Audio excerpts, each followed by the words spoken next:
고린도전서 3장 1절에서 9절까지 말씀입니다. 우리 다 일어나셔서 한 목소리로 하나님 말씀 함께 같이 읽습니다. 고린도전서 3장 1절에서 9절까지의 말씀입니다. 우리 찾으셨으면 한 목소리로 함께 읽습니다. 시작. 형제들아, 내가 신령한 자들을 대함과 같이 너희에게 말할 수 없어서 육신에 속한 자 곧 그리스도 안에서 어린 아이들을 대함과 같이 하노라. 내가 너희를 젖으로 먹이고 밥으로 아니하였노니 이는 너희가 감당하지 못하였음이거니와 지금도 못하리라. 너희는 아직도 육신에 속한 자로다.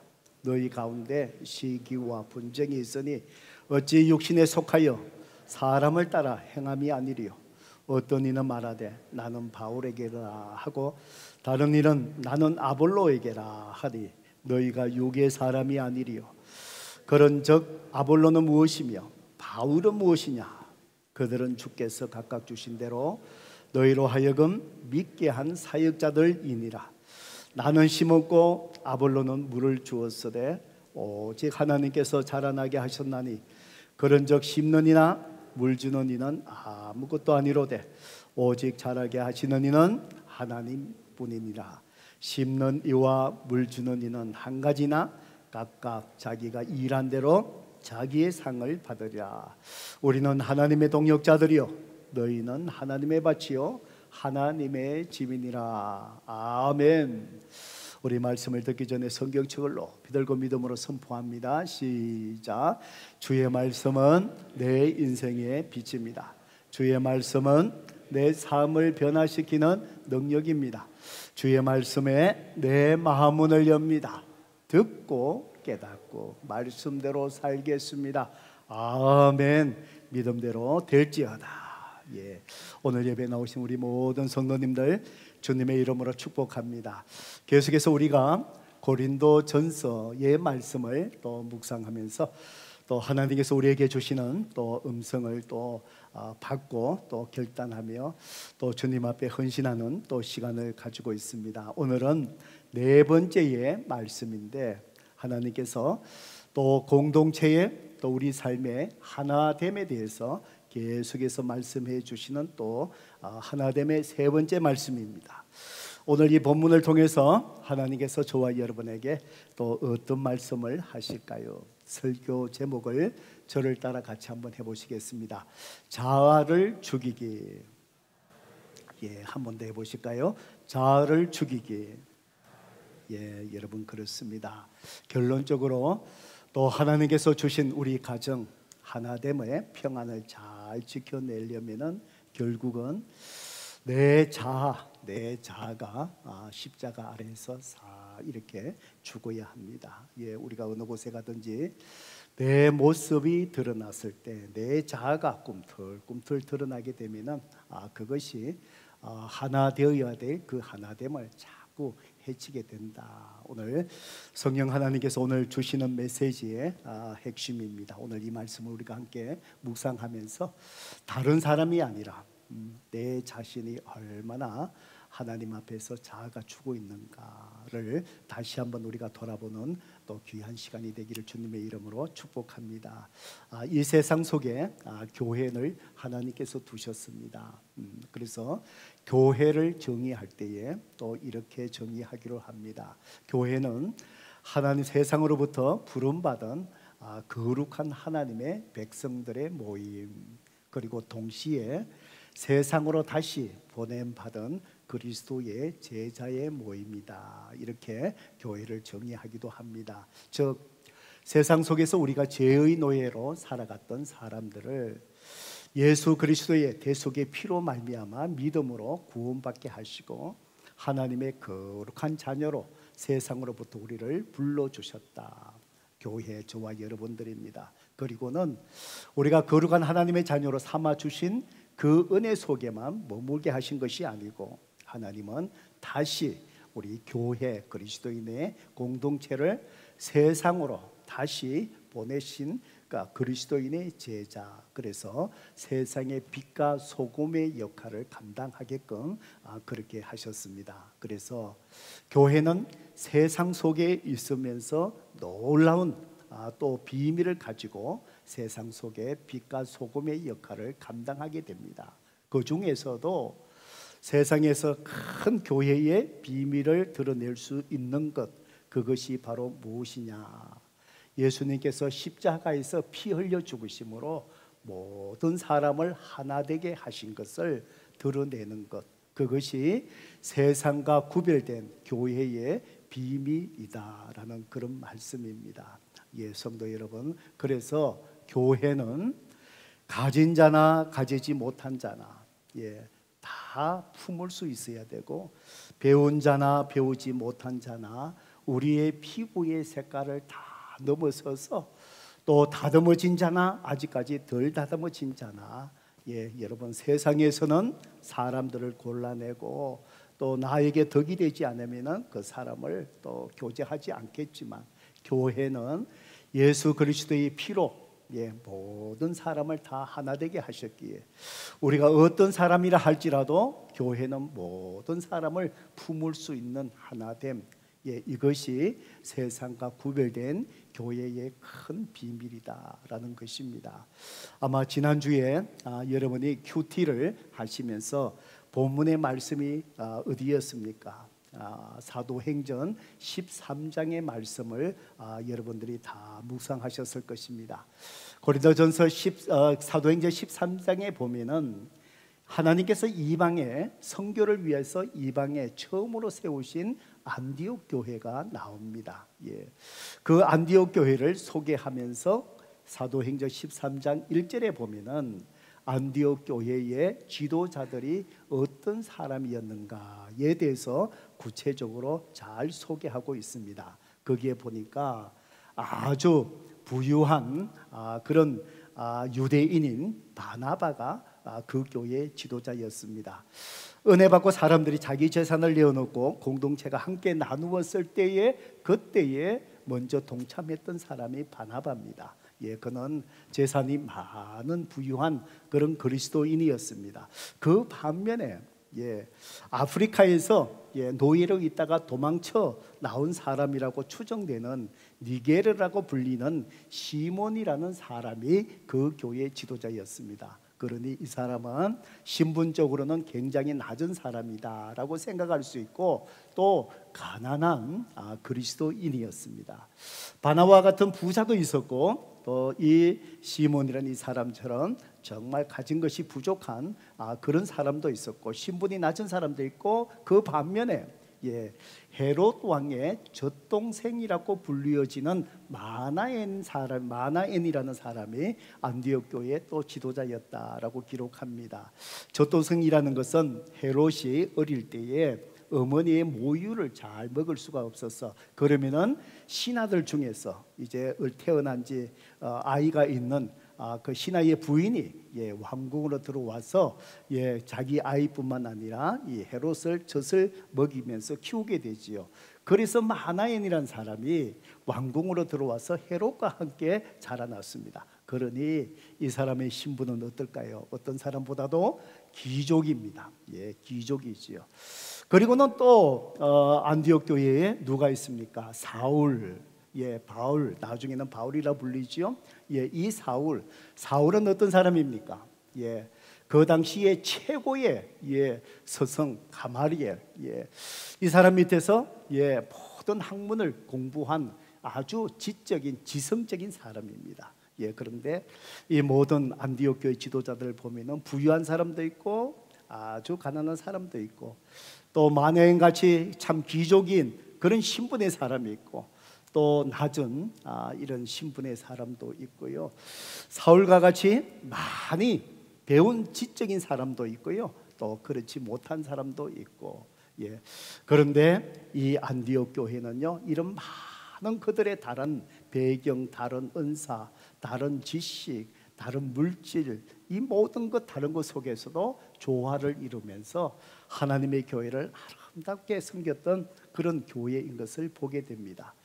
그러다 보니 하나님께서 이 안디옥 교회를 바로 세계 이방 선교를 위한 귀한 교회로 하나님께서 놀랍게 사용을 했습니다. 그리고는 이 안디옥 교회, 이 성도들이 그때부터 세상 사람들에게 무엇이라고 불리어졌나? 성경에서는 그리스도인이라 불리어졌다라고 그렇게 말을 하고 있습니다. 그러니까 세상 사람들이 안디옥 교회 성도들 볼 때에 세상 속에 있는 안디옥 교회 성도들을 보니 뭔가 자기들하고 다른 거예요. 교회에 능력의 비밀이 있는 거예요. 바로 그 모습이 바로 뭘까요? 그걸 바라보며 저 사람들은 세상과 구별해서 그리스도인이다. 예, 그렇게 표현을 한 것이지요. 여러 가지가 있겠지만 바로 중요한 것이 바로 무엇입니까? 이런 다양한 사람들로 모여들었던 이 안디옥 교회, 그 사람들이 십자가에서 예수 그리스도가 피 흘려서 유대인과 이방인을 하나 되게 하고 또 주인과 종을 하나 되게 하고 모든 막힌 담을 다 물고 주님의 사랑 안에서 모든 사람을 품을 수 있는 하나 되게 하신 것, 바로 이 안디옥 교회가 이방 속에서도 다양한 이런 사람들을 다 품고 하나됨의 비밀을 드러내니 세상 사람들이 그 다른 구별된 비밀을 바라보고 그리스도인이라고 부를 정도로 안디옥 교회, 모든 사람을 품을 수 있는 포용하는 그리스도의 사랑이 넘치는 그런 교회였다는 것을 볼 수 있습니다. 하나님께서 귀하게 그 교회를 사용하셨지요.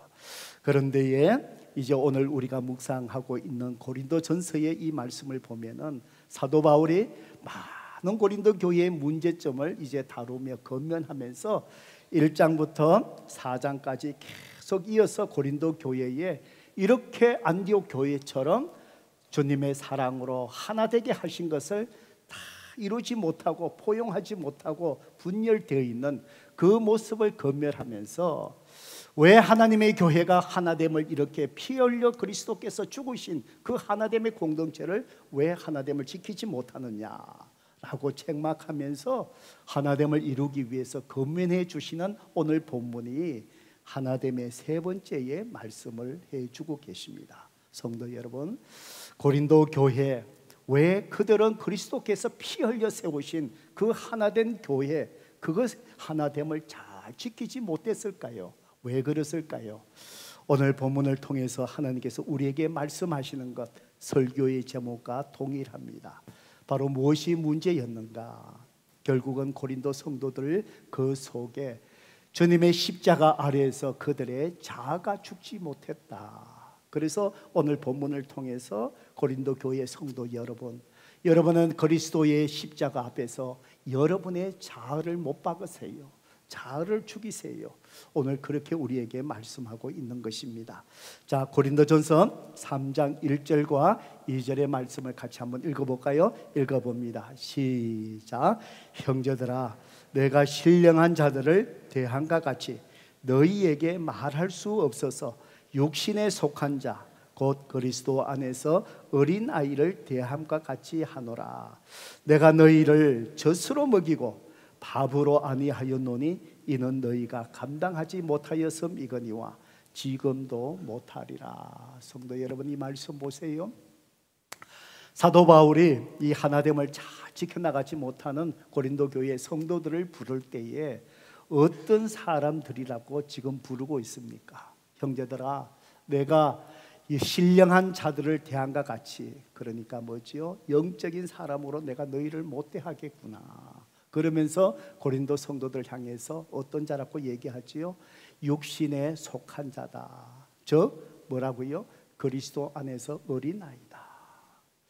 고린도 교회 성도야, 너희들이 내가 보니까 참 영적이 아니구나. 육에 속해 있구나. 영적인 사람이 아니라 육에 속한 자구나. 너희들이 참 어린아이 같구나. 지금 사도 바울이 육에 속해 있다, 영적으로 너희들이 어린아이다, 이 말이 바로 뭘까요? 영적으로 성숙하지 못했다 이 말입니다. 영적으로 참 미숙하다 이 말입니다. 그래서 사도 바울이 내가 전에도 그렇고 지금도 그렇고 내가 너무 너희들이 영적으로 미숙하고 아직도 자라지 못하고 어린아이 같아서 내가 밥으로 먹이지 못하고 젖으로 내가 먹였다. 이 얘기는 바로 뭘까요? 고린도 교회 성도들 가르칠 때에 하나님의 말씀에 초보적인 말씀들만 어린아이, 유아 같은 어린아이 젖으로 먹이는 것처럼 초보적인 말씀으로만 이렇게 건면하고 가르칠 수밖에 없고, 너희들에게 좀 더 단단한 말씀, 너희들에게 정말 건면할 수 있는 좀 마음이 아픈 말로서 너희들을 바로잡고 싶은데 그 말을 내가 할 수가 없구나. 왜냐하면 그 말을 받아들일 만큼, 밥을 먹을 만큼 너희들이 영적으로 너무 어리구나. 육신에 속해 있다. 영적으로 어린아이다. 안타까운 마음으로 그렇게 얘기하고 있습니다. 성도 여러분, 왜 사도 바울은 고린도 교회 성도들을 향하여 영적으로 어리다, 육에 속한 사람들이다 라고 얘기할까요? 영적인 성숙의 기준이 도대체 뭘까요? 성도 여러분, 여러분은 여러분 자신들을 생각해 볼 때 나는 영적으로 성숙한 사람일까요? 여러분은 어떻게 생각하세요? 여러분은 다른 그리스도인을 바라볼 때 저 사람은 정말 신앙이 좋아, 영적으로 성숙한 사람이야 라고 얘기할 때 여러분은 무엇으로 그렇게 여러분은 측정할 수 있을까요? 여러분, 고린도 교회를 한번 보세요. 제가 볼 때는 영적으로 성숙하지 않은 것이 아닌 것 같아요. 정말 좋은 그리스도인 것 같아요. 예, 여러분, 이 고린도전서 1장 편지를 쓸 때 사도 바울이 고린도 교회 성도들의 좋은 점을 바라보면서 생각하며 하나님 앞에 감사 기도 올려드리는 내용이 나옵니다. 성경책을 여러분 한 장을 앞으로 이렇게 넘겨서 고린도전서 1장 4절을 한번 저를 따라서 같이 봅니다. 고린도전서 1장 4절에 보면은 그리스도 예수 안에서 너희에게 주신 하나님의 은혜로 말미암아 내가 너희를 위하여 항상 하나님께 감사하노니, 그러면서 고린도 교회의 좋은 점을 생각하며 하나님 앞에 사도 바울이 먼저 감사해요. 5절에 보니까 이는, 그렇게 감사하는 이유가 바로 뭐냐? 너희가 그 안에서 모든 일 곧 모든 언변과 모든 지식에 풍족함으로. 여러분, 모든 언변, 말하는 것, 모든 지식에 뭐지요? 풍족하다. 그게 뭘까요? 하나님의 말씀입니다. 예, 복음입니다. 내가 보니 너희들이 하나님 말씀과 복음, 여기에 대해서 말씀을 많이 아는구나. 그리고 언변, 너가 그 말씀을 잘 가르치는구나. 복음을 참 잘 전하구나. 말로. 성도 여러분, 하나님 말씀을 많이 알고 복음을 잘 전하고 좋은 그리스도인이 아닐까요? 여러분, 또 6절을 보시기 바랍니다. 그리스도의 증거가 너희 중에 견고하게 되어. 그리스도의 증거가 너희 중에 참 견고하구나. 이 말이 뭘까요? 구원의 확신이 있습니다. 하나님께서 나를 구원해 주셨어. 기쁨이 있어요. 구원의 은혜 속에서 정말 믿음으로 살아가요. 얼마나 귀한 성도입니까? 이 정도면 좋은 성도 아닙니까? 좋은 그리스도인 아닙니까? 그리고 7절 말씀해 보세요. 너희가 모든 은사에 부족함이 없이 우리 주 예수 그리스도의 나타나심을 기다립니다. 그래서 고린도 성도들 또 바라보니 하나님이 주시는 성령의 은사에 정말 부족함이 없도록 넘쳐요. 그 은사로 고린도 교회 성도들을 잘 섬겨요. 헌신적으로 섬겨요. 하나님 주신 은사로. 이 정도 되면 참 좋은 그리스도인이 아닐까요? 성도 여러분, 그런데 왜 사도 바울은 3장 1절 2절 말씀 속에서 이렇게 고린도 교회가 좋은 성도인 것 같은데 너희는 육신에 속한 자다, 아직도 영적으로는 너무 어리다, 미숙하다, 성숙하지 못했구나. 내가 정말 단단한 말씀으로 너희들에게 좀 아픈 말씀으로 너희들을 바로잡고 싶지만 내가 그걸 못하게 했구나. 왜냐하면 그 말씀을 받아들일 만큼 너희들이 영적으로 성숙하지 못해서 그저 격려하고 그저 달래고 초보적인 말씀들로만 내가 너희들에게 줄 수밖에 없구나. 사도 바울이 이렇게 좋은 그리스도인의 모습을 가지고 있는 고린도 성도들을 향하여 너희들이 영적으로 어리다라고 안타까워하는 그 이유가 바로 뭘까요? 고린도전서 3장 3절에 사도 바울은 그것을 설명합니다. 왜 그럴까요? 3절의 말씀을 같이 한번 읽어볼까요? 고린도전서 3장 3절입니다. 시작. 너희는 아직도 육신에 속한 자로다. 너희 가운데 시기와 분쟁이 있으니 어찌 육신에 속하여 사람을 따라 행함이 아느니요. 사도 바울은 고린도 교회에 좋은 신앙의 모습이 있지만 영적으로 어리다라고 안타까워한 이유가 뭐라고요? 너희 가운데 뭐가 있다고요? 시기와 분쟁이 있기 때문이다. 여러분, 왜 사도 바울은 이것 때문에 영적으로 어리다고 얘기합니까? 왜 사람들이 다투지요? 성도 여러분, 부부가 왜 다투지요? 우리는 밖에서나 어디서나 사람의 관계 속에 왜 다투지요? 왜 다툴까요? 저는 이 말씀 이렇게 보다 보니까 옛날 미국 처음 와갖고요, 제 아내하고 다투던 제 모습이 부끄러운 모습이 있어요. 예. 그 당시에 미국에 처음 올 때 제 아내는 미국에 8년을 먼저 살았어요. 참, 이 8년이라는 게 너무 커요, 차이가. 저는 이제 한국에서 금방 왔고요, 저희 집 사람은 8년을 살았으니까, 그러니까 이 8년의 세월 미국에 어느 정도 익숙해졌습니다. 그러면서 신혼 초기에 저희들이 한번 다투었던 것이 무엇이냐면은, 저희 집 사람은 아침에 양식으로 먹자, 그래서 우유하고 시리얼하고 먹자. 저는 아니다, 아침은 잘 먹어야 된다, 한식을 먹어야 된다. 그래서 양식이냐 한식이냐. 사실은 제가 미국 처음 와서 우유에 시리얼 말아 먹는 거 제가 한국에서 그렇게 먹어본 적이 없거든요. 그런데 그렇게 먹자, 아니다, 한식을 먹어야 된다. 그것 때문에 제 아내하고 조금 양식이냐 한식 때문에 다투었습니다.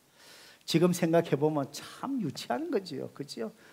한식이면 어떻고 양식이면 어떻고. 그런데 신혼 초기에 그렇게 다투었던 거 가만히 생각해보면 우스운 얘기인데도 왜 그런 다툼이 일어납니까? 내 생각과 내 고집대로 하라 이거지요. 내가 남편이니 한식 먹자 하면 먹는 거지. 아내는 뭐지요? 미국 왔으니 좀 미국식으로 배워야 안 되나? 좀 양식 먹자, 뭐 이거잖아요. 그러니까 내 식으로 하자, 내 생각대로 하자.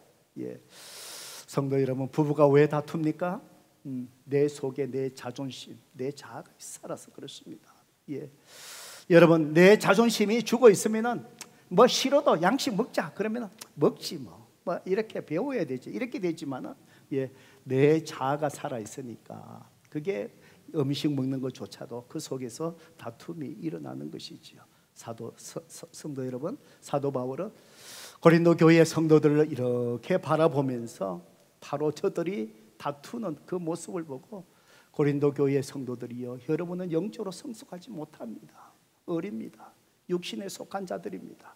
성도 여러분, 오늘 저와 여러분이 정말 가정의 하나됨을 지켜내고 우리 그리스도인들이 일하는 그것 속에서도 나로 인해서 일터가 화평하고요, 그런 역할을 잘 감당하고, 교회 속에서도 우리가 서로 다른 생각과 서로 다른 모든 삶의 경험 속에서 살아온 사람들, 직업이 다르고 미국에 살아온 연륜이 다 다르고요, 세상을 보는 눈이 다 다르고요, 신앙의 연륜도 다 달라요. 다 다를 수밖에 없어요.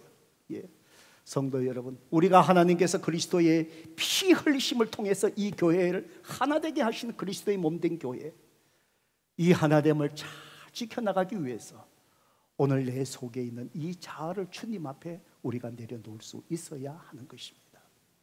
그래서 갈라디아서 2장 20절에 보면 사도 바울이 정말 예수 믿고 난 뒤에 뭐라고 선포합니까? 내가 그리스도와 함께 십자가에 못 박혔나니, 그런즉 이제는 내가 사는 것이 아니요 내 속에 그리스도께서 사신 것이라. 내가 그리스도와 함께 십자가에 못 박혔나니, 내가 예수님을 구세주로 십자가에 피 흘려 죽으신 예수 그리스도, 그분의 은혜 속에 믿음으로 말미암아 하나님의 자녀가 되고 그리스도인이 되고 그리스도의 몸된 교회 속에서, 사도 바울은 내가 이제 주님과 함께 죽었노라. 뭐가 죽은 거예요? 나는 없다는 거예요. 내 자아가 못 받겠다는 거예요. 내 자아를 못 받고 나니 내 속에 사는 자가 내가 아니라 누가 사시는 모습이 나오지요? 예수님이 사시는 거, 예수님의 모습이 내 삶 속에 들어요. 오늘 고린도 교회의 문제가 바로 무엇일까요? 하나님 앞에서 못 박아야 될 내 자아가 온전히 못 박히지 아니하니, 내 자아가 꿈틀대고 나니, 내 자아가 드러나긴 하니, 내 모습 속에 예수님은 보이지 않는 거예요. 내 모습만 나오는 거예요. 내 생각만 나오는 거예요. 내 말만 나오는 거예요. 성도 여러분, 그렇습니다. 우리는 예수 그리스도를 구세주로 믿고 하나님의 귀한 자녀로 됐을 때 우리 자신은 십자가에 못 박힌 자인 줄로 믿습니다. 우리 자아는 사라져야 됩니다. 그런데 신앙생활 하다 보니 저를 포함해서 어떻습니까? 잘 안 되잖아요. 머리로는 아는데 조금 뭔가 있으면 부부간에 내 자아가 드러나 보니 사랑하기에도 부족한 시간에 서로를 향하여 상처를 주고 사랑으로 기쁨을 누려야 될 이 부부가 그 속에서 반목을 하게 되고요. 자녀들에게 상처가 가고 성도들 간에도 내 자아가 꿈틀대는 그것을 통해서 주님이 피 흘려 세우신 공동체 속에 사랑으로 품고 사랑할 시간밖에 우리가 그런 사람들인데 그 속에서 서로 불편하고 아픔이 있는 것, 우리가 다 부족함이 때문에 아닐까요? 어떻게 사도 바울의 고백처럼 내가 그리스도와 함께 십자가에 못 박혔나니, 바로 우리는 내 자아가 주님 안에서 어떻게 죽여질 수 있을까요? 바로 에베소서 5장의 말씀이 우리에게 말씀해 주십니다. 그것은 바로 성령 충만을 받아라. 성도 여러분, 내가 내 자신을 자아를 죽여야 되지. 나를 어떻게 해야 되지? 의지적인 결단은 중요하지만 내 의지로 되지 않는 것들이에요. 성령님이 해주셔야 돼요. 성령 충만을 받으라. 에베소서 5장 18절 말씀 함께 같이 읽어볼까요? 읽어봅니다. 시작. 술 취하지 말라. 이는 방탕한 것이니 오직 성령으로 충만함을 받아라. 성도 여러분, 성령 충만이 무엇일까요? 사도 바울은 성령 충만을 받아라 그러면서 뭔가 어울리지 않을 것 같은 그 말씀을 앞에 언급하지요. 술 취하지 말라라는 말씀을 합니다. 바로 술 취하지 말라라 이 말씀을 하신 이유가 바로 뭐냐? 성령 충만의 의미의 이해를 돕기 위해서 술 취하지 말라라고 그렇게 먼저 얘기를 합니다. 여러분, 술 취해 보셨습니까? 예. 안 취해 보셨다면 일부러 취하실 필요는 없고, 예. 술 취한 사람들 한번 이렇게 상상해 보세요. 술 취한 사람들 보면 어떻습니까? 술 취하기 전하고 술 취한 이유하고 같습니까? 다릅니까? 달라요. 사람이 달라요. 술 취하기 전에는 많은 염려 걱정이 있었어. 술을 먹고 취하고 나면 어떻습니까? 대부분의 사람들이 즐거워요. 막 노래를 해요. 기뻐해요. 술 취하고 나면 평소에 관대하지 못한 사람들이 마음이 넓어져서 자꾸 베풀라 그래요. 한 잔 마시고 나면 가자 2차 내가 쏠게. 그리고 집에 가서 아내인데 혼나잖아요. 그러니까 취하고 나니까 사람이 달라지는 거예요. 마음이 관대해져요. 그리고는 어떻습니까? 술 취하고 나면 사람이 담대해져요. 평소에 말 잘 못하고 그렇게 있던 사람들이 술 취하고 나니까 막 그런 거예요. 부장님 그리고 대들잖아요. 술 취하고 이 모든 것들이 술 취하기 전하고 술 취했을 때 사람이 달라지는 이 모습, 바로 왜 달라집니까? 술의 힘이에요. 술의 힘이에요. 술이 그 사람의 생각과 마음을 다 지배하니 어때요? 사람이 달라지는 거예요. 사도 바울은 성령 충만을 설명하기 위해서 이 얘기를 하면서 성령 충만이 그렇다는 거예요. 성도 여러분, 여러분이 예수 그리스도를 구세주로 주인으로 영접할 때에 하나님의 영 성령님이 여러분 마음속에 임재하고 계신 줄로 믿습니다. 아멘이십니까? 이제는 성령 충만하셔야 돼요. 그 충만이 바로 무엇이냐? 술 취한 사람이 술이 알코올이 그 사람의 생각과 마음을 지배했을 때에 사람이 달라진 것처럼 성령 충만은 내 안에 계시는 성령님이 내 마음과 생각을 지배하는 상태예요. 지배하는 상태예요. 그러면은요, 내 자아가 내 삶을 지배할 때 내 모습이 나와요. 내 안에 계시는 성령님이 나를 지배하고 내 마음과 생각을 다스리면 내가 아니라 누가 나오는 거예요? 그리스도의 모습이 나오는 거예요. 그래서 사도 바울의 고백이 내가 그리스도와 함께 십자가에 못 박혔다니 이제는 내가 산 것이 아니요 내 안에 누가 사신다고요? 그리스도께서 사신 것이에요. 주님의 모습이 나오기 시작하는 거예요. 여기에서 또 한 가지 우리가 깨달아야 될 것이 무엇인 줄 아십니까? 성령 충만함을 받으라라는 단어입니다. 여러분, 헬라어 신약 성경 원어에 쓰여진 이 헬라어에는요, 시제에 한글과 영어에 없는 반복 시제라는 것이 있습니다. 네. 우리 한글과 영어는 단일 시제입니다. 예. I go 그러면 뭐죠? 나는 간다. 단일 시제입니다. 그런데 여기에서 쓰여진 받으라라는 헬라어의 시제가 반복 시제입니다. 예. 그러다 보니 이 표현이 정확하게 되지 않지요. 반복 시제니까 I go 그러면 뭐죠? 반복해서 간다는 거예요. 갔다가 다시 와서 또 가고 왔다가도 또 가고. 그러니까 성령 충만함을 받으라 이 말은 뭐지요? 계속해서 받으라 이 말이에요. 반복이에요. 그 얘기는 무슨 얘기입니까? 내가 신앙생활 하면서 성령 충만할 때도 있고 안 할 때도 있다는 거예요. 그러니 술 취한 사람들, 술이 취하면은 그 술의 힘으로 사람이 달라져요. 그러다가 술이 깨버리잖아요. 그래서 힘들고 어려운 사람들이 술 취하고 나면은 내 마음이 기쁘고 걱정이 사라지고 즐겁고 용기가 생기고, 그러니까 보시죠, 계속해서 술을 찾잖아요. 그러다가 사람들이 술 중독되는 이유가 그래서 되는 거잖아요. 반복해서 알코올이 들어가야 술이 지배하니까 사람이 달라지거든요.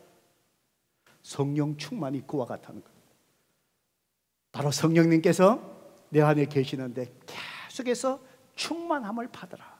계속해서 충만해져야 된다. 충만해지지 않으면 그 다음에 누가 나타나지요? 내 속에 있는 못난 내 모습, 내 자아가 드러나기 시작합니다. 성도 여러분, 여러분은 지금 성령 충만하십니까? 어떠세요? 그래서 사도 바울은 5장 18절에서 오직 성령으로 충만함을 받으라 그러면서 19절, 20절, 21절에 성령 충만해졌을 때 내 삶이 술 취한 사람이 변화된 것처럼 어떤 변화된 삶이 나오는가에 대해서 설명하고 계세요. 자, 19절 말씀 같이 한번 읽어볼까요? 시작. 시와 찬송과 신령한 노래들로 서로 화답하며 너희 마음으로 주께 노래하며 찬송하며. 내 자신에게 먼저 일어나는 성령 충만함에 일어나는 일들이 뭐예요? 시와 찬송과 신령한 노래로 서로 화답하고요, 주께 노래하고 찬송하고. 어때요? 즐거워요. 기뻐요. 성도 여러분, 기뻐서 기쁜 것이 아니라 내 삶에 보면 여러 가지 염려가 걱정이 많아요. 고민이 많아요. 아픔도 있어요. 그런데 성령으로 충만해지고 나면 내 삶 속에 나타난 게 뭐지요? 그전에 여전히 염려하고 걱정이 있는데 충만해지면 즐거워진다는 거예요. 기쁘다는 거예요. 여러분들 그런 성도님들을 본 적이 있잖아요. 우리 주위에도 계시잖아요. 저분의 삶을 보니 힘들 것 같은데 기뻐요. 기뻐하는 거예요. 20절에 보세요. 성령 충만하면 하나님과의 관계 속에서 또 어떤 일들 변화가 일어나죠. 범사에 우리 주 예수 그리스도의 이름으로 항상 아버지 하나님 앞에 뭐예요? 감사하는 거예요. 어려운 일이 생겼어요. 하나님 감사합니다. 감사합니다. 누군가가 내 차를 깨고 뭔가를 훔쳐갔어. 마음이 상해. 성령 충만하면 어때요? 하나님 감사합니다. 감사합니다. 내 물질에 손해를 봤어요. 마음이 상해요. 성령 충만하면요 범사에. 그런데도 뭐죠? 하나님 감사합니다. 하나님 감사합니다. 그리고는 21절에 보세요. 이제는 사람과 사람과의 관계 속에 성령 충만함이 나타납니다. 그리스도를 경외함으로 피차 서로 어떻게 해요? 복종하라. 피차 서로 복종하라. 강한 단어지요. 같은 의미의 조금 완화된 단어가 뭔지 아세요? respect, 존경이에요. 서로 존경하게 된다는 거예요. 그래서 사도 바울은 22절부터 쭉 사람과의 관계 6장까지 쭉 앞에 이어지면서 성령 충만했을 때 사람의 관계 속에서 어떤 일이 일어난 것을 계속해서 설명합니다. 22절에 아내들이여 남편에게 복종하라. 우리 자매님들 아내에게 복종하실 수 있어요? 복종할 짓을 해야죠. 우리 남편들이 다 흠이 있잖아요. 그런데도 아내들이여 남편에게 순종하라, 복종하라. 그럼에도 불구하고 복종할 수 있으려면 뭐예요? 성령 충만이에요. 성령님이 내 마음과 다스릴 다리면 부족한 남편이라 할지라도 아내의 막 순종하는 거예요. 순종하는 거예요. 남편들아, 그리스도께서 바로 자신을 주신 것 같이 아내를 그렇게 사랑하라. 형제들이요, 아내를 위해서 죽을 수 있습니까?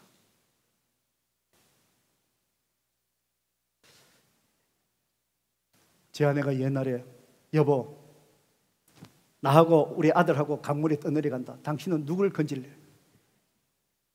제가 그랬습니다. 나는 수영할 줄 모르니 걱정되면 수영 배우세요. 아니 내가 건질지 안 될지 그때 가봐야 아는 거죠. 예수님이 우리 교회를 위해서 십자가에서 죽으신 것처럼 아내를 그렇게 사랑하래요. 죽으래요. 나는 안 되지만 뭐 하면은요? 성령 충만하면, 성령 충만하면은요, 내가 아내를 위해서 죽어야 할 상황, 꼭 몸이 죽는 것이 아니라 내 자존심과 내 모든 것을 다 내려놓고 아내 앞에 모든 것을 다 품을 수 있는 것, 뭐 하면은요? 성령 충만해야 돼요. 성령 충만해요. 6장에 가서 얘기합니다. 자녀들아 부모에게 순종하라. 부모를 공경하라. 자녀들이 부모를 공경할 수 있는 것 성령 충만하면 돼요. 부모들아 자녀들을 노엽게 하지 말라. 성령 충만해야 돼요. 성도들아 일터에서 여러분의 상전에게 복종하세요. 순종하세요. 죽게 하듯이 일하세요. 여러분의 직장에서 정말 마음에 안 드는 상전들, 어떻게 그 사람에게 순종하고 죽게 하듯이, 천년게 하듯이 여러분 직장 속에서 성실하게 충성되게 그 일을 어떻게 감당할 수 있을까요? 성령 충만한, 성령 충만한. 성도 여러분, 그렇습니다. 성령으로 충만해질 때 그때의 내 자아, 내 모습은 사라지는 거예요. 남편에게 순종할 수 있어요. 아내를 희생하며 사랑할 수 있어요. 내 자녀를 노엽게 않을 수 있어요. 부모를 공경할 수 있어요. 좀 힘든 부모라도 부모를 공경할 수 있어요. 일터에서도 순종하며 충성되게 죽게 하듯이 내 삶을 충성되게 일할 수 있어요. 성령 충만하면. 그렇지만 충만하지 못하면 내 자아가 일어나면 어떨까요? 모든 관계들이 다 무너지기 시작하는 거예요. 기쁨이 사라져요. 즐거움이 없어져 버려요. 그렇다면 저와 여러분이 매일 삶 속에서 성령 충만함을 어떻게 받을 수 있을까요? 어떻게 성령 충만을 유지할 수 있을까요? 디모데전서 4장 7절에서 우리에게 말씀합니다. 우리 같이 한번 읽어볼까요? 시작. 망령되고 허탄한 신화를 버리고 경건에 이르도록 네 자신을 연단하라. 성도 여러분, 그렇습니다. 매일같이 우리가 하나님 앞에 경건에 이르기를 네 자신을 연단하라. 경건의 훈련을 하셔야 됩니다. 그래서 사도 바울은 내 몸을 쳐서 주님 앞에 복종시킨다 그런 거예요. 경건의 훈련입니다. 매일같이 말씀의 생활, 성도 여러분, 하나님 말씀을 가까이 하셔야 됩니다. 하나님 말씀을 가까이 하실 때에 여러분의 마음이 어디로 흘러갑니까? 하나님 앞으로 흘러가요. 하나님의 기쁨대로 살고 싶어요. 하나님이 원하시는 삶을 살고 싶어요. 경건의 훈련, 기도의 생활. 생각나면 기도하는 것이 아니라 하루의 시간 속에 기도하는 시간을 정하고 하나님 앞에 연단하며 기도의 시간에 충실하셔야 됩니다. 그 시간에 내 마음이 주님이 원하는 대로 흘러가요. 성령님이 나를 다스리기 시작해요. 성령 충만해지기 시작해요. 때로는 하나님 앞에 예배를 잘 드려야 돼요. 예배의 은혜 속에 있을 때에 내 마음이 성령으로 충만해져요. 때로는 금식의 경건의 훈련도 하셔야 됩니다. 내 음식을 끊고 내 영이, 내 육을 약화시키고 내 영이 하나님을 사모하게 만들어요.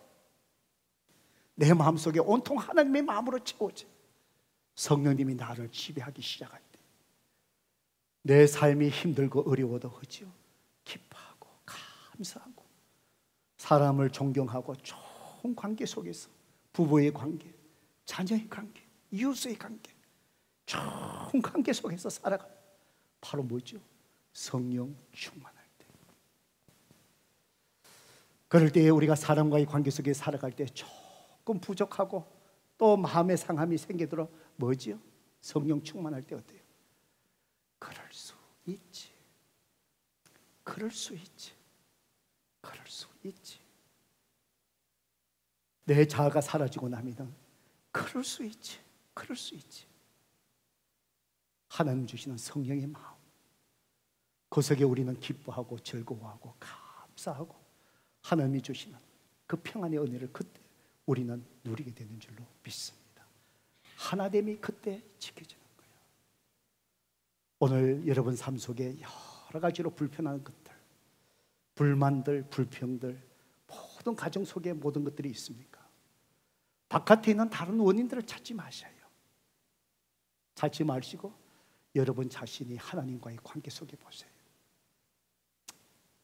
내가 더 기도하지 않기 때문이고요, 내가 말씀으로 더 친밀하게 주님 앞에 나가지 못하기 때문이고요, 그러다 보니 뭐지요? 성령 충만이 없어. 그러다 보니 내 자아만 자꾸 드러나요. 그 속에서 우리는 가정 속에, 일터 속에, 교회 속에 하나됨을 잃어버린 건데, 성도 여러분, 그렇습니다. 오늘 우리는 다 부족합니다. 부족합니다. 매일같이 경건의 훈련 실패하면 내 자아가 드러날 수밖에 없습니다. 매일의 삶 속에 일어날 때부터 시작해서 잠자는 그 시간까지 주님을 사모하며 경건의 훈련에 우리가 몸을 쳐서 복종시킴을 통해서 정말 성령 충만함을 통해 우리의 가정과 일터와 교회 하나됨을 잘 지켜나갈 수 있는 저와 여러분 되기를 주님의 이름으로 축복합니다. 이 시간 우리 반주의 신동 안에 기도하십시다. 성도 여러분, 이 시간 여러분 자신들을 돌아보세요. 여러분은 성령 충만하십니까? 기쁨이 있습니까? 정말 즐겁고 감사함이 있습니까? 내 환경에 관계없이 사람과의 관계, 부부의 관계, 자녀와의 관계, 지체와의 관계, 서로 리스펙트하며 좋은 관계 속에 있습니까? 성도 여러분, 그렇지 못하다면 다른 어떤 원인을 찾지 마시고 내가 하나님 앞에 관계를 한번 이렇게 점검해 보세요. 내가 하나님 앞에 기도와 말씀으로 예배 가운데 또 여러 가지 경건의 훈련을 통해서 하나님 앞에 더 가까이 나가면요, 성령이 충만함을 받고 성령이 내 마음을 다스립니다. 내 안에 성령님이 사세요. 그러면 그럴 수 있지, 그럴 수 있지. 어떤 환경 속에서도 기쁘고 즐겁고 감사하고, 어떤 사람이 할지라도 좋은 관계 속에서 평안 속에 우리가 살아갈 수 있는 것 같아요. 이 시간 하나님께서 여러분에게 말씀하신 것이 있습니까? 피하지 마시고 그대로 순종하셔요. 그러면 순종의 열매가 내 삶 속에 맺히기 시작합니다. 이 시간 우리 반주하신 동안에 하나님 앞에 회개와 결단의 기도 하나님 앞에 드리십시오. 기도하겠습니다. 아버지 하나님, 주님 말씀 앞에 참으로 내 자신을 한없이 참고 한없이 부족합니다. 내가 말씀과 기도와 경건의 훈련 속에서 정말 주님을 내 속에 계시는 성령님께서 내 생각과 내 마음을 침략하셨습니다. 이제 내 모습, 내 자아들은 다 사라지고 내 안에 살아계시는 주님의 모습만 드러나게 하시옵소서. 아버지, 우리의 바쁜 생활, 여러 가지 힘든 생활 속에 눌리지 않게 하시고 정말 하루의 생활 속에서 경건의 훈련, 주님 앞에 영적으로 주님 앞에 가까워지고 영적으로 더 깊어지기 위해 주님 앞에 더 가까이 나가는 경건의 훈련, 변하지 않는 하나님, 우리를 붙들어 주시고 성령으로 충만케 하여 주시고 우리 삶 속에 일어나는 작은 일들 속에 아버지 흔들리지 않고 기뻐하며 감사하며 서로 존중하며 하나님께서 하나 되게 하여 주시는 그 평안의 기쁨을 한껏 누리고 이 세상 속에 하나님의 그 비밀을 들려주시고 귀한 성령을 주시고 오 성령 역사하여 주시옵소서. 오 주님 역사하여 주시옵소서. 예수 그리스도의 이름으로 간절히 기도드리옵나이다. 아멘.